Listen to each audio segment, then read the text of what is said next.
Looking to make money using WhatsApp? Here are practical steps tailored for audiences in the United States, South Africa, Canada, and Australia. First, consider selling products through WhatsApp. Create a catalog of items, post in relevant groups, and start engaging with potential customers directly. You can also offer personalized services, like consulting or tutoring, leveraging WhatsApp's messaging features for communication. Next, tap into affiliate marketing by sharing products linked to your WhatsApp account.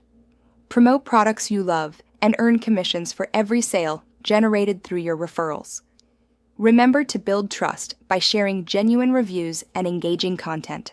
Another option is joining or creating paid groups. Offer exclusive content or services in a premium group, charging a subscription fee. This can be particularly effective if you have expertise in a specific area, like finance or health. Finally, utilize WhatsApp for freelance work. Market your skills through word of mouth and personal referrals. As you build a client base, use the platform to communicate and finalize projects efficiently. By following these steps, you can effectively monetize your WhatsApp presence.